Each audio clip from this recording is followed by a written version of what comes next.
3.4 का question number 2 है और इसका जो फर्स्ट पार्ट है वो ये कहता है कि if we add 1 to the denominator and subtract 1 from denominator, a fraction reduce to 1 it become 1/2। If we only add 1 to the denominator what is the fraction. देखो क्या है क्वेश्चन में कहता है कि अगर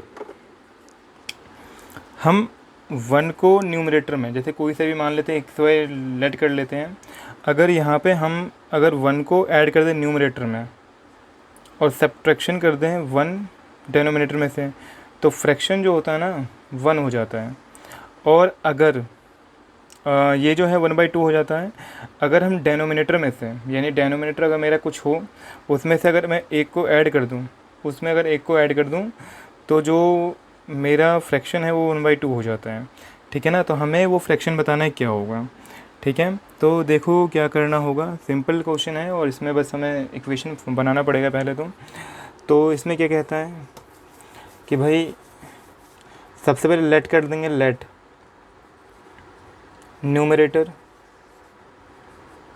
B x and denominator be y.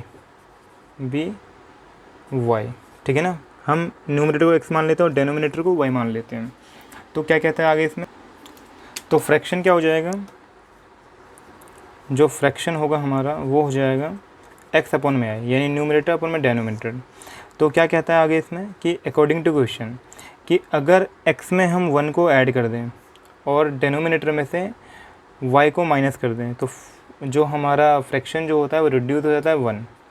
ठीक है ना, तो पहले इसको अरेंज करना पड़ेगा। अरेंज करने पे क्या होगा कि भाई ये जो हमारा फ्रैक्शन है ना, ये डिवाइड वाला यहाँ मल्टीप्लाई में आ जाएगा, यानी कि x प्लस में 1 इजकल टू y माइनस में 1, क्योंकि 1 से इंटू हो तो सेम ही नंबर रहेगा। अरेंजमेंट में क्या है कि भाई वेरिएबल को एक तरफ कर लेते हैं, यानी कि माइनस का 1 आ जाएगा और ये जो मेरा प्लस में है इधर आके माइनस हो जाएगा, तो -1 और माइनस का 1, तो क्या हो जाएगा x माइनस में y इजकल टू माइनस का 2 हो जाएगा। ठीक है ना, आगे क्या कहता है, अगेन अकॉर्डिंग टू क्वेश्चन कि अगर न्यूमरेटर जितना भी होता है उसमें कोई चेंज नहीं है, लेकिन डिनोमिनेटर जो है उसमें हम 1 को ऐड करते हैं तो फ्रैक्शन जो होता है 1/2 हो जाता है। राइट, तो अगर मैं यहाँ पे क्रॉस मल्टीप्लाई करूँगा तो कितना आएगा, यहाँ पे 2 × x 2x हो जाएगा और यहाँ पे y प्लस में 1 से इंटू तो y प्लस में 1 ही आएगा और फाइनली क्या आ जाएगा, इसको मैं अरेंज कर लूँगा तो इधर आके ये माइनस में आ जाएगा, यानी कि माइनस में y इजकल टू 1 बचेगा। तो ये जैसे हमारा फर्स्ट इक्वेशन था वैसे ही हमारा ये सेकंड इक्वेशन हो गया। राइट, बाकी मैंने इसमें जो इससे पहले वीडियोस थे उसमें मैंने आपको एलिमिनेशन मेथड सिखा रखा है, तो इसको हम एलिमिनेशन से सॉल्व कर लेंगे। जैसे कि इक्वेशन था x माइनस में y इजकल टू माइनस का 2 है और यहाँ पे 2x माइनस में y इजकल टू 1 है। ठीक है ना, तो यहाँ देखो इसके वेरिएबल तो बराबर हैं और साइन भी क्या है, बराबर है, तो क्या करना पड़ेगा, हमें घटाना पड़ेगा। तो यहाँ पे 1 - 2 करना पड़ेगा हमें, तो क्या आ जाएगा, जब हम माइनस करेंगे तो साइन इनके बदलेंगे, तो ये प्लस में है तो माइनस में हो जाएगा, माइनस में है तो प्लस में हो जाएगा और प्लस में है तो माइनस में हो जाएगा। कट जाएगा ये हमारा, 2x में से x जाएगा तो माइनस का x बचेगा और यहाँ क्या बचेगा, -1 और -2, तो ये प्लस का हो जाएगा 3, लेकिन साइन माइनस का रहेगा, तो x की वैल्यू क्या हो जाएगी, माइनस से माइनस कैंसिल, तो ये आ गया हमारा x का आंसर 3 आ गया। राइट, अगर मैं इसकी वैल्यू पुट कर दूँ किसी भी इक्वेशन में, like x equal to 3 put in equation first equation था हमारा x माइनस में y इजकल टू माइनस का 2, तो यहाँ पे जब मैं x की वैल्यू 3 पुट करूँगा तो 3 - y इजकल टू माइनस का 2 हो जाएगा, तो ये प्लस वाला जो है इधर आके माइनस हो जाएगा, तो माइनस का y इजकल टू माइनस का 2 माइनस का 3, तो क्या आ जाएगा, माइनस का 5 आ जाएगा ये, और यहाँ पे भी हमारा माइनस से माइनस कैंसिल होगा तो y बराबर हो जाएगा 5। राइट, तो x का आंसर हो गया हमारा 3 और y का आंसर हो गया 5। तो फ्रैक्शन बताओ क्या होगा, फ्रैक्शन क्या था हमारा, फ्रैक्शन था x अपॉन में y, है ना, तो x की वैल्यू कितनी है, 3 है और y कितना है हमारा 5 है, तो ये हमारा फाइनल आंसर हो जाएगा। ठीक है, तो ये हमारा एक सिंपल सा क्वेश्चन था।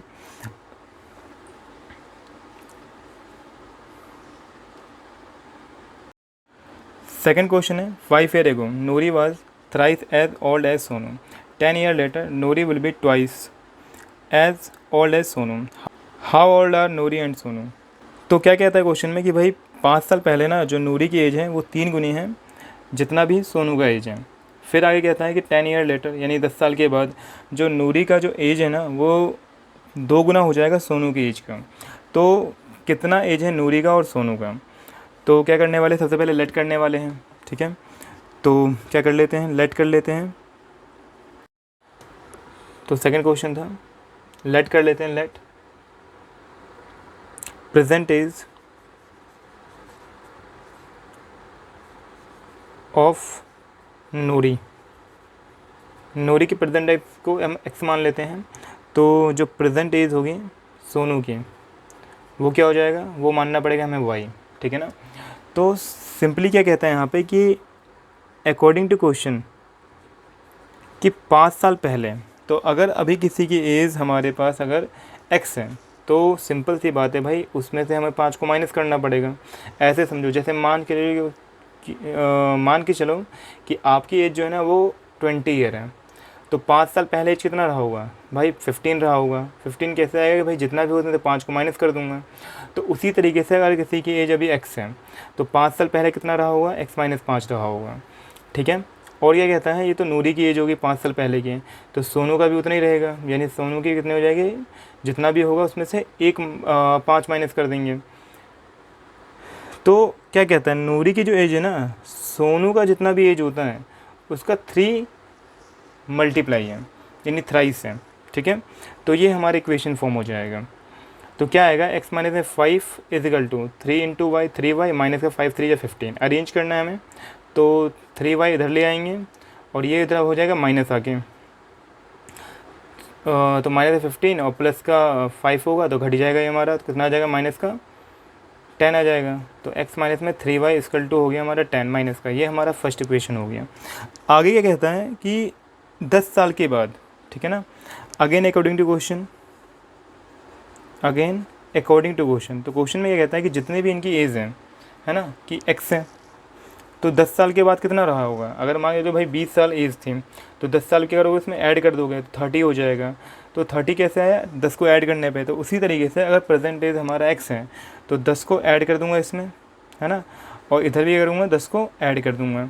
तो क्या कहता है कि जो नूरी की जो एज है ना वो उस समय कितना होता है, दुगना हो जाता है ना। इसका जितना भी एज होगा वो कितना होगा, 2 मल्टीप्लाई हो जाएगा उससे।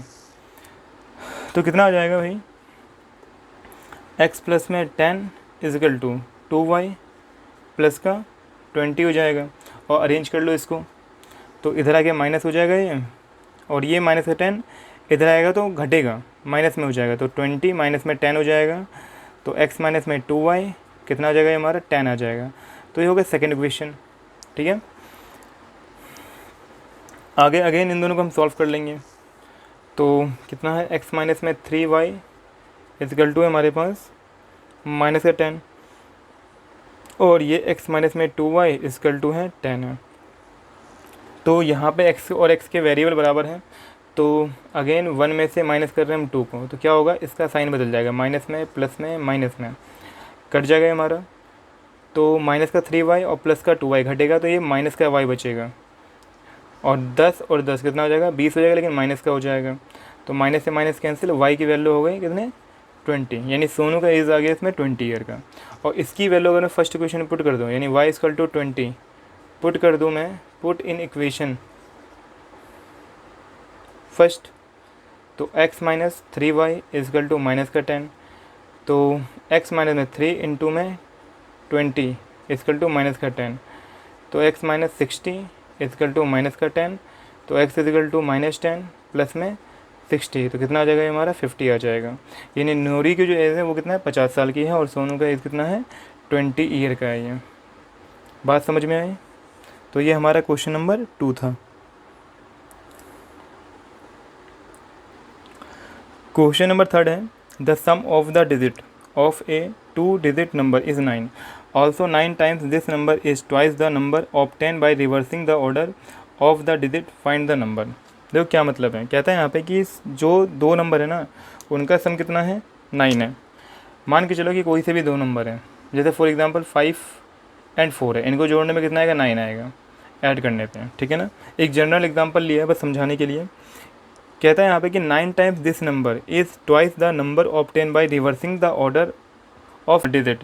तो क्या होगा कि ये जो नंबर है यानी 54 है हमारा, अगर मैं इसको रिवर्स कर दूँ यानी उल्टा कर दूँ, उल्टा का मतलब 4 पहले 5 बाद में, तो 45 हो जाएगा। तो क्या कहता है यहाँ पे कि 9 टाइम्स दिस नंबर, यानी इस नंबर का 9 टाइम, अगर इस नंबर का 2 गुना कर दूँ, ठीक है ना, तो ये दोनों क्या होते हैं, बराबर हो जाते हैं। यानी कि जो नंबर था हमारा उसका 9 टाइम्स कर दो और जो नंबर हमारा ऑब्टेन हुआ है उसका दुगना कर दो, तो दोनों क्या हो जाएंगे, बराबर हो जाएंगे। तो हमें वो नंबर बताना है। हालांकि जो मैंने एग्जांपल लिया है उसमें तो भाई बराबर होने से रहे, तो बस एक जनरल मैंने समझाने के लिए बताया था। तो बाकी देखो करना क्या है इस क्वेश्चन को, देखो करना ये होता है कि जब भी दो नंबर की बात करते हैं, जैसे फॉर एग्जांपल 54 लिया था हमने, तो दो चीज़ें होती हैं यहाँ पे, वंस प्लेस होता है और टेंस प्लेस होता है, यानी कि unit place and tens place. तो लेट कर लेंगे हम, let unit place and be x and जो हमारा टेंस प्लेस है उसको मान लेते हैं हम वाई। टेंस प्लेस जो है हमारा बी वाई। तो नंबर जो बनता है ना, जो नंबर हमारा बनता है वो बनता है हमारा, फॉर्मूला बता रहा हूँ, 10 इंटू में वाई प्लस में एक्स। क्या मतलब है इसका, देखो जैसे कि मैंने बोले 54 बना ये नंबर एक। अब ये बनता कैसे है कि 10 को मल्टीप्लाई कर देते हैं हम टेंस प्लेस से, और प्लस में यूनिट प्लेस जो होता है हमारा उसको हम जोड़ देते हैं। जैसे 54 है ये, तो 10 मल्टीप्लाई 5 हो जाएगा और इसमें मैं यूनिट प्लेस को जोड़ दूँगा, यानी 4 को जोड़ दूँगा, तो कितना आ जाएगा, 54 आ जाएगा हमारा ये। उसी तरीके से क्या होता है, ये फॉर्मूला बनता है ना। लिख देता हूँ यहाँ पे कि 10 मल्टीप्लाई टेंस प्लेस और प्लस क्या करेंगे हम यहाँ पे, यूनिट प्लेस को जोड़ देंगे, तो क्या हो जाएगा, 10 इंटू में टेंस प्लेस जो हमारा वो वाई है और प्लस में यूनिट प्लेस जो है हमारा वो एक्स है, ठीक है ना। तो आगे क्या बोला है कि ये जो नंबर है ना, यानी कि एक्स और वाई को जोड़ने पे कितना आता है, अकॉर्डिंग टू क्वेश्चन, जब एक्स और वाई को जोड़ेंगे यानी यूनिट प्लेस को और टेंस प्लेस को जोड़ेंगे तो हमारा कितना आता है, 9 आ जाता है, ठीक है ना। ये क्वेश्चन में हमसे बोला है, ये बन गया पहला इक्वेशन। आगे क्या कहता है कि जब हम इसके प्लेस को, यानी ये जो नंबर था हमारा उसको रिवर्स करते हैं, अगेन अकॉर्डिंग टू क्वेश्चन। देखो जब रिवर्स करोगे तो क्या होगा, जो मेरा यूनिट प्लेस था वो टेंस प्लेस बन जाएगा और टेंस प्लेस यूनिट प्लेस बन जाएगा। यानी कि जो मेरा, पहले तो इसी नंबर को लिखते हैं हम, 10y प्लस में x, और क्या होगा जब इसके प्लेस को चेंज करूँगा, यानी कि यहाँ पे टेंस की प्लेस पे आ जाएगा हमारा x और y आ जाएगा यूनिट प्लेस पे। तो इस नंबर का 2 टाइम्स और इस नंबर का 9 टाइम्स, ये क्या होते हैं, बराबर होते हैं, राइट। यानी पुराना वाला नंबर के 9 टाइम्स और नए वाले नंबर का 2 टाइम्स, ये हमेशा बराबर होंगे, ठीक है ना। तो इसको सॉल्व कर लो, कितना आ जाएगा ये, 90y प्लस में 9x is equal to 2 into 10 20x plus में 2 इंटू वाई 2y। सबको अरेंज कर लेते हैं, ठीक है ना। कितना होगा कि 90y प्लस में 9x माइनस का 20x माइनस का 2y इक्वल टू में क्या बचेगा, 0। इन दोनों वैल्यू को इधर लेके आ गया। तो यहाँ 20x में से जाएगा 9x, कितना बचेगा, माइनस का 11x बचेगा, है ना। और 90y में से 2y घटाऊंगा तो कितना बचेगा, प्लस का 88 बचेगा, y इक्वल टू 0। तो यहाँ पे हम माइनस का 11 कॉमन ले सकते हैं, तो x, और क्योंकि माइनस कॉमन लिया तो ये हो जाएगा हमारा माइनस में, तो यहाँ पे 11 के टेबल कितनी बार में आता है, 8 बार में, तो 8y हो जाएगा इक्वल टू क्या बचेगा, 0। तो x माइनस में 8y, और जब ये 11 होगा तो डिवाइड में आएगा ये 0 के साथ, और 0 के साथ डिवाइड का मतलब क्या है, 0। ये हो गया हमारा सेकंड इक्वेशन, ठीक है ना। अब करना क्या है, दोनों इक्वेशन को सॉल्व। तो x प्लस में y इक्वल टू 9 है और x माइनस में 8y इक्वल टू हमारा कितना है, 0 है। यहाँ देखो ये दोनों वेरिएबल जो बराबर हैं इनके साइन डिफरेंट है, तो हम घटा देते हैं, यानी 1 - 2 कर देते हैं इसमें, तो साइन बदलेगा तो माइनस में हो जाएगा, प्लस में हो जाएगा, और ये तो हमारा 0 है तो कोई दिक्कत ही नहीं है, कट जाएगा हमारा 8 और ये 1 टाइम, यानी 9y हो जाएगा इक्वल टू कितना, 9 + 0 9, तो y बराबर 9/9, मतलब कि 1, ये y की वैल्यू हो गई। और y इक्वल टू 1 पुट कर देंगे हम, इक्वेशन फर्स्ट में ही कर देते हैं, तो x plus y equal to 9। तो जो x है हमारा, x प्लस में x ही y की वैल्यू 1 पुट कर देंगे यहाँ पे, इजकल टू 9 हो जाएगा। तो x बराबर यहाँ पे घटेगा आगे तो 8 हो जाएगा। ये हो गया हमारा दूसरा आंसर। तो x की वैल्यू 8 हो गई, y की वैल्यू 9 हो गई, है ना, सॉरी y की वैल्यू 1 हो गई। तो जो नंबर था हमारा, वो नंबर क्या था, जो हमारा नंबर था जो हमने लेट किया था वो क्या था, 10y प्लस में x है, ठीक है। तो वो यहाँ पुट करूँगा तो 10 इंटू में y की वैल्यू 1 प्लस में x की वैल्यू 8, तो ये हमारा 18 जाएगा। तो ये हमारा आंसर हो गया, ठीक है ना।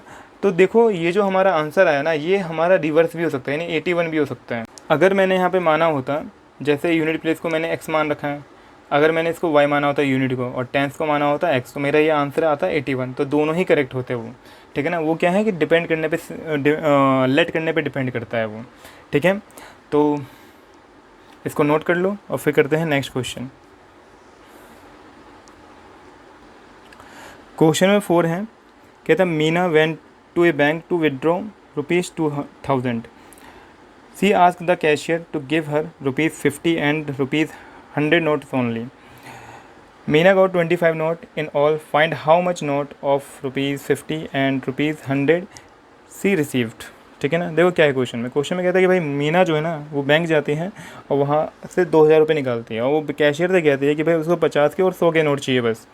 तो उसको टोटल 25 नोट मिलते हैं। तो बताना है हमें कि भाई 50 के नोटों की संख्या और 100 के नोटों की संख्या कितनी है, ठीक है। तो सिंपल सा काम होता है हमें करना कि भाई जो क्वेश्चन हमसे पूछ रहा होता है ना, उसी को हम लेट कर लेते हैं। जैसे यहाँ पे क्या पूछा है, नंबर ऑफ़ 50 रुपीज़ के नोट पूछे और नंबर ऑफ़ 100 रुपीज़ के नोट के नंबर पूछे इसमें, तो उसी को हम लेट कर लेते हैं, ठीक है। फोर्थ पार्ट है हमारा लेट।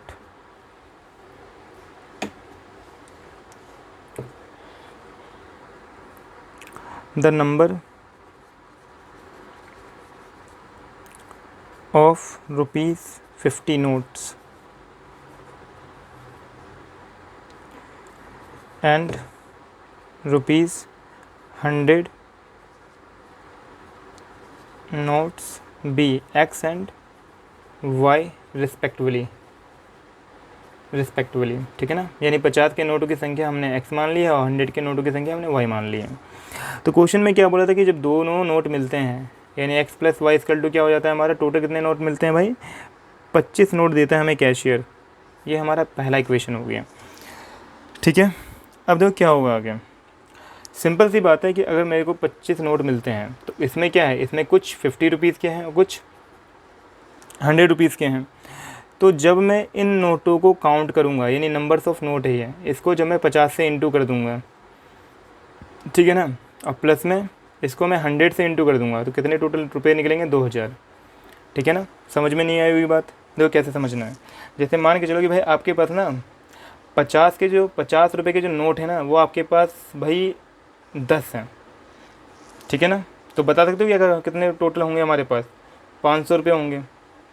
यानी कि 50 को हमने किससे मल्टीप्लाई किया, उसके नंबर ऑफ़ नोट्स कितने हैं, है ना। जैसे मैंने बोला कि भाई 50 रुपये के नोट हैं, टोटल ये जो है हमारे पास 10 नोट हैं, तो कितना हो जाएगा, 500 हो जाएगा। इसी तरीके से अगर 100 रुपये के मेरे पास 20 नोट हों तो कितने हो जाएंगे, 2000 हो जाएंगे, ठीक है ना। 2000 टोटल कितने पैसे हो जाएंगे, 2500 रुपये हो जाएंगे। तो करा क्या है, 100 रुपये की जो नोट है वो कितने हैं, 20 हैं, यानी नंबर ऑफ़ नोट से हमने मल्टीप्लाई कर दिया है। तो यहाँ पे नंबर ऑफ़ नोट जो थे मेरे पास वो x और y थे। तो 50 को करना है x से मल्टीप्लाई और 100 से करना है मुझे y को मल्टीप्लाई। तो जब मैं इनका टोटल निकालूंगा कितना आएगा, 2000 रुपये आएगा, ठीक है ना। देखो अगर कोई बात समझ में नहीं आती ना, तो वीडियो को रिपीट करके दोबारा चेक कर लेना इसको, ठीक है ना, कि मेरे वर्ड्स क्या हैं, राइट। तो यहाँ पे क्या होगा कि अब दोनों इक्वेशन को मुझे सॉल्व करना पड़ेगा, लेकिन उससे पहले क्या है कि भाई 50 और 100 को हम सॉल्व कर सकते हैं। जैसे कि यहाँ 50 कॉमन निकल जाएगा हमारा, तो यहाँ बचेगा x और प्लस में यहाँ 50 के पहाड़े में कितनी बार में आएगा, 2 बार में, तो 2y इक्वल टू 2000। तो x प्लस में 2y इक्वल टू कितना होगा, 2000 डिवाइडेड बाई 50 हो जाएगा। तो कट जाएगा ये हमारा, कितना बचेगा भाई, 5 से कटेगा तो 5 से कटे तो 5 के भी इतने 40। ये हो गया हमारा दूसरा इक्वेशन। यहाँ से इसको मिटा देता हूँ, ठीक है ना। अब देखो क्या है, अब हमें इसको करना है सिंपली सॉल्व इन दोनों इक्वेशन को, तो इक्वेशन क्या था, x प्लस में y इक्वल टू 25 है और x प्लस में 2y इक्वल टू हमारे पास है कितना 40 है। तो साइन इसके जो बराबर हैं वो हमारे डिफरेंट नहीं हैं, तो घटाना पड़ेगा हमें, कट जाएगा ये हमारा 2y में से y गया तो माइनस का y बचेगा, इक्वल टू 40 में से 25 गया तो माइनस का 15 बचेगा, है ना। यानी y का आंसर कितना हो जाएगा, y का आंसर हो जाएगा हमारा 15। तो y equal to 15 put in equation जो आपका दिल करे, इक्वेशन फर्स्ट में रख देते हैं हम। तो क्या होगा कि भाई x प्लस में y इक्वल टू 25, तो x और y की वैल्यू 15 है तो बराबर में 25, तो x बराबर कितना हो जाएगा 25 माइनस 15, तो ये हमारा जाएगा 10, ठीक है ना। तो x के नोटों की संख्या 10 हो गई और y के नोटों की संख्या कितनी है हमारे पास 15, ठीक है ना। तो ये हमें फाइंड करना था भाई, तो बात समझ में आ गई होंगी वो। अब नेक्स्ट क्वेश्चन है क्वेश्चन नंबर 5, देखते हैं क्या कहता है ये, तब तक इसको नोट कर लो। क्वेश्चन नंबर 5 में ए lending library has a fixed charge for the first 3 days and an additional charge for each day thereafter. Sarita paid 27 for a book kept for 7 days while Suzy paid rupees 21 for the book she kept for 5 days. Find the fixed charge and the charge for each extra days. देखो क्या मतलब है कि भाई एक library है, कुछ books वो देती है पढ़ने के लिए, तो क्या कहता है आगे इसमें कि भाई उसका कुछ चार्ज है पर डे का और कुछ चार्ज उसका फिक्स है। जैसे पहले 3 दिन के लिए फर्स्ट 3 डेज़ के लिए उसका फिक्स चार्ज है और अगर जो एडिशन जो होगा यानी इसके 3 दिन के बाद अगर जो भी व्यक्ति जितना भी रखेगा उसके हिसाब से पर डे चार्ज देना पड़ेगा।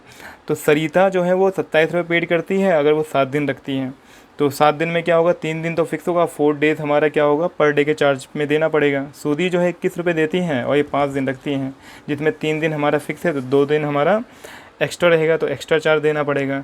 तो हमें फाइंड करना है इसका फिक्स चार्ज और जो इसका एक्स्ट्रा डेज का चार्ज है। तो सिंपल सी बात है, जो क्वेश्चन हम फाइंड करने के लिए बोलते हैं हम उसी को लेट कर लेते हैं। तो यहाँ पे क्या लेट करने वाले हैं हम, फिक्स चार्ज और वेरिएबल चार्ज यानी कि per day charge. Question number 5 था तो लेट कर लेंगे, मैं let fix charge be x और जो हमारा पर डे चार्ज था,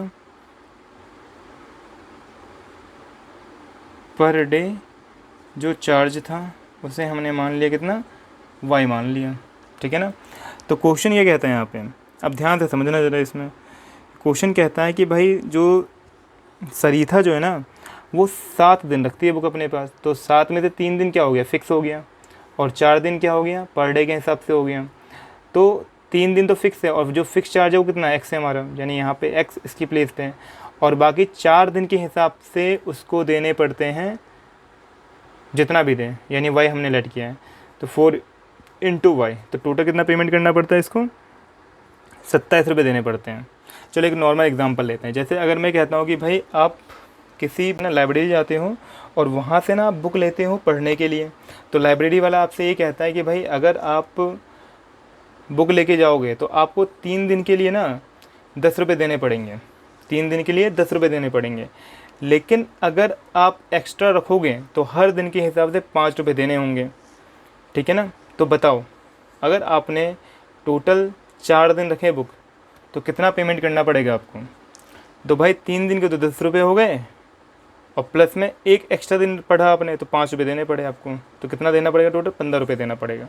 तो करा क्या आपने कि भाई जितना फिक्स चार्ज था और प्लस में पर डे यानी कि एक दिन के हिसाब से रखा आपने, तो आपने 5 से इंटू कर दिया तो टोटल 15 रुपये आ गए। उसी तरीके से क्या होगा, ये हमारा 3 दिन का x रुपये हो गया और 4 दिन का 4 से हमने उसके चार्ज से मल्टीप्लाई कर दिया, ठीक है ना। तो टोटल 27, ये हमारा इक्वेशन फर्स्ट हो गया। बात समझ में आई। आगे क्वेश्चन कहता है कि भाई जैसे ये तो सरिता का था, ठीक है ना, और इसी तरीके से जो सूजी है वो बुक रखती है, तो वो कितने दिन रखती है बुक 5 दिन 5 डे। तो 5 डे में क्या है 3 दिन उसका फिक्स है और 2 दिन उसका रिमेनिंग बचेगा। तो 3 दिन का मतलब x हो गया और प्लस में 2 दिन का यानी 2y हो गया। इसका टोटल कितना पेमेंट करती है वो 21 रुपये पेमेंट करती है। तो ये हो गया हमारा दूसरा इक्वेशन। अब इनको कर लेना है सॉल्व, और सॉल्व करना आसान काम है भाई। 1 में से 2 को माइनस कर रहे हैं हम, तो क्या हो जाएगा बताओ, x प्लस में 4y इक्वल टू 27 और यहाँ पे x माइनस में नहीं प्लस में 2y इक्वल टू कितना 21। साइन बदलेंगे, माइनस हो जाएगा, माइनस हो जाएगा, माइनस का कट जाएगा हमारा ये, तो कितना आ जाएगा हमारा माइनस का 2y नहीं आएगा, प्लस में आ जाएगा, इक्वल टू ही घटेगा हमारा, कितना आएगा 6 आएगा। तो y की वैल्यू कितनी हो जाएगी, y बराबर हो जाएगा 6/2 मतलब कि 3। ठीक है ना। तो x का आंसर निकाल सकते हैं, x plus 4y equal to कितना 27। तो x प्लस में 4 मल्टीप्लाई में y की वैल्यू कितने 3 है, इक्वल टू 27। तो 4 3 12 इक्वल टू 27। तो x बराबर कितना हो जाएगा 27 माइनस 12 तो कितना हो जाएगा 15 हो जाएगा। यानी 3 दिन का जो फिक्स चार्ज है वो 15 रुपये है और पर डे के हिसाब से कितना देना पड़ता है 3 रुपये देना पड़ता है। तो ये हमें फाइंड करना था। ठीक है ना। तो ये चैप्टर हमारा फिनिश हो चुका है। आई होप कि ये बातें समझ में आ गई होंगी। तो नेक्स्ट हम पढ़ेंगे इसमें क्रॉस मल्टीप्लिकेशन मेथड। तब तक के लिए बाय बाय।